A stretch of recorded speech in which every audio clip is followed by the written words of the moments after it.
ଅଗ୍ନିକାଣ୍ଡ ଘଟି ଜଳିଗଲା ଘରର ବସ୍ତା ବସ୍ତା ଧାନ ଚାଉଳ ସହ ସୁନା ଗହଣା, ଆସବାବ ପତ୍ର ଏବଂ ଧାନ ବିକ୍ରି ଟଙ୍କା। ଦେଖିଲେ ଆପଣଙ୍କର ଛାତି ଫାଟିଯିବ। କିଛି ବି ଘର ଭିତରୁ କାଢ଼ିପାରିଲେ ନାହିଁ। ବ୍ୟାଙ୍କରୁ ଲୋନ୍ ଆଣି ରଖିଥିବା ଟଙ୍କା ମଧ୍ୟ ଜଳି ପାଉଁଶ ହୋଇଗଲା। ବାଲେଶ୍ୱର ଜିଲ୍ଲା ସିମୁଳିଆ ଥାନା ଅବଜୁଣା ପଞ୍ଚାୟତ ସୋମନାଥପୁର ସ୍ୱାଇଁ ସାହି ଗୟାଧର ସ୍ୱାଇଁଙ୍କ ଘରେ ବିଳମ୍ବିତ ରାତିରେ ହଠାତ୍ ନିଆଁ ଲାଗିଯାଇଥିଲା। ନିଆଁର ପ୍ରଖର ଏତେ ମାତ୍ରାରେ ଥିଲା ଯେ ଚାହୁଁ ଚାହୁଁ 4 ବଖରା ଘର ସମ୍ପୂର୍ଣ୍ଣ ଜଳିଗଲା। ଘରେ ରଖିଥିବା ଧାନ ଚାଉଳ, ଆସବାବପତ୍ର, ଗହଣା ସମେତ 2 ଦିନ ପୂର୍ବରୁ ବ୍ୟାଙ୍କରେ ଲୋନ୍ ଆଣିଥିବା 50,000 ଟଙ୍କା ଏବଂ ଧାନ ବିକ୍ରି କରି ରଖିଥିବା 32,000 ଟଙ୍କା ଜଳିପୋଡ଼ି ପାଉଁଶ ହୋଇଯାଇଛି।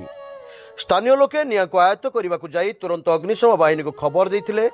ଖବର ପାଇ ଅଡ଼ା ଅଗ୍ନିଶମ ବାହିନୀ ଘଟଣାସ୍ଥଳରେ ପହଞ୍ଚି ନିଆଁକୁ ଆୟତ୍ତ କରିଥିଲେ, କିନ୍ତୁ ସେତେବେଳକୁ ଘର ସମ୍ପୂର୍ଣ୍ଣ ରୂପେ ଜଳିପୋଡ଼ି ପାଉଁଶ ହୋଇଯାଇଥିଲା। ଏବେ ବ୍ୟାଙ୍କ ଋଣ ଟଙ୍କା କେମିତି ସୁଝିବେ ତାକୁ ନେଇ ଚିନ୍ତାରେ ପରିବାର। ଜୀବନ କାଳ ମଧ୍ୟରେ ଖଟି ଖଟି ଯାହା କିଛି ସଞ୍ଚୟ ରଖିଥିଲେ ସବୁତକ ନିଆଁରେ ପୋଡ଼ି ପାଉଁଶ ହୋଇଯାଇଛି। ଆଉ ସେହି ପାଉଁଶ ଭିତରୁ ହରାଇଥିବା ମୂଲ୍ୟବାନ ଜିନିଷ ଏବଂ ଟଙ୍କାକୁ ଖୋଜୁଛନ୍ତି ପରିବାର ଲୋକେ।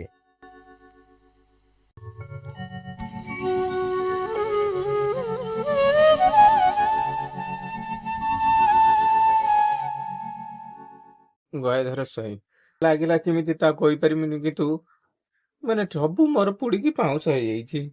ମାନେ ପଇସା ଧାନ ବିକ୍ରି କରିକି ଆଣିଥିନି, ତାକୁ ବି ମୁଁ ଘର କାମ କିଛି କରିମି ବୋଲିକି ସ୍ତ୍ରୀ ବି ଲୋନ କରିକି ଆଣିଥିଲେ ଗ୍ୟାସ୍ ଗ୍ରୁପରୁ, ତାକୁ ବି କେମିତି ସୁଝି ପାଉନି। ମାନେ କିଛି ବି ଜିନିଷ ନାହିଁ। ମୁଁ ଏତିକି ସରକାରଙ୍କ ପାଖରେ ଅନୁରୋଧ କରୁଛି, ମତେ କିଛି ଯଦି ସାହାଯ୍ୟ ମିଳନ୍ତା ତାହେଲେ ମୁଁ ଉପକୃତ ହୁଅନ୍ତି। ସବୁ ଜିନିଷ ଥିଲା, ସୁନାର ଥିଲା, ରୂପା ପୁଡିକି ପୁରା ଏକଦମ ଇଏ ହେଇଛି। ସୁନା ମୁଁ ଖୋଜୁଛନ୍ତି ପାଉନି। ସୁନା କଣ ଅଛି ଦେଖିଦବ ତାକୁ, ସବୁ ଅଛି କି ନାହିଁ। ମାନେ କିଛି ବି ପୁରା ଦେଖୁଛନ୍ତି, ପୁରା ଏକଦମ ପାଉଁଶ ହିଁ ପାଉଁଶ। 3:30 କି 4ଟା ରାତି ହବ, ମୁଁ ସଠିକ ଟାଇମ କହିପାରୁନି। କାଲି 4ଟା ବେଳେ ଆମ ସୋମନାଥପୁର ଅବଜୁଣା ଗ୍ରାମରେ ସୋମନାଥପୁରରେ ଗୟାଧର ସ୍ୱାଇଁ ତାଙ୍କ ରାତି 4ଟା ବେଳେ ଇଲେକ୍ଟ୍ରିକ୍ ସର୍ଟ ସର୍କିଟ୍ ହେଇ ନିଆଁ ଲାଗିଥିଲା। ଆଉ ଫୋନ୍ ଆସିଥିଲା, ସାଙ୍ଗେ ସାଙ୍ଗେ ଯାହା ମୁଁ ଯାଇ ପହଞ୍ଚିଲା ପରେ ଦେଖିଲି ତାର କିଛି ନାହିଁ, ସବୁ ଜଳି ଯାଇଛି।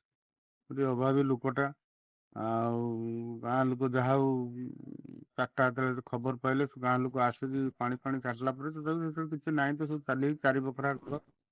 ଯାହା ବି ହଉ ଅଡ଼ା ବାହିନୀ, ଦମକଳ ବାହିନୀ ଆସି ପହଞ୍ଚିଲେ ଯାହା ଲିଭାଲିଭି ବି କରିଥିଲେ। କିନ୍ତୁ ତାପରେ ଆପଣଙ୍କର ଆମର ସଙ୍ଗେ ସଙ୍ଗେ ସରକାରୀ ଆମର RI ସାର୍ଙ୍କୁ ଫୋନ୍ କରାଯାଇଥିଲା, ସେ ବି ଆସିଥିଲେ। ଆଉ ତାର 80-82 ହଜାର ଟଙ୍କା ପୋଡ଼ିଯାଇଛି। ଆଉ ତା ସ୍ତ୍ରୀ SS ଗ୍ରୁପରେ 50,000 ଟଙ୍କା ଗ୍ରୁପରେ ଲୋନ୍ ଆଣିଥିଲେ। ଆଉ ତାଙ୍କ ସ୍ୱାମୀ ଧାନ ବିକିକି 32,000 ଖଣ୍ଡେ ଟଙ୍କା ଆଣିଥିଲା, ଆଣିକି ଘରେ ରଖିଥିଲେ। ଆଉ ରାତିର ଲାଇନ୍ ସର୍ଟ ସର୍କିଟ୍ ହେଇକି ପୋଡ଼ିଗଲା। ଆଉ କିନ୍ତୁ ଯାହା ହଉ ଜୀବନ ବଞ୍ଚିଯାଇଛି। କିନ୍ତୁ ଗାମୁଛା ଖଣ୍ଡେ ପିନ୍ଧିଥିଲା, ଯାହା ଛୁଆ 2ଟାକୁ ବାହାରକୁ କାଢିଛି, ଆଉ ମାଆଟାକୁ ବାହାରକୁ କାଢିଛି। ସ୍ତ୍ରୀରେ ଏଇ 4 ଜଣ ବାହାରିଛନ୍ତି, ଆଉ ସବୁ ଚାଲି ହେଇଛି, ଆଉ କିଛି ନାହିଁ। ଆଉ ସିମୁଳିଆରୁ ବନମାଳୀ ମହାକୁଡ଼ଙ୍କ ରିପୋର୍ଟ, ସ୍ୱତନ୍ତ୍ର ଓଡ଼ିଶା ଲାଇଭ୍।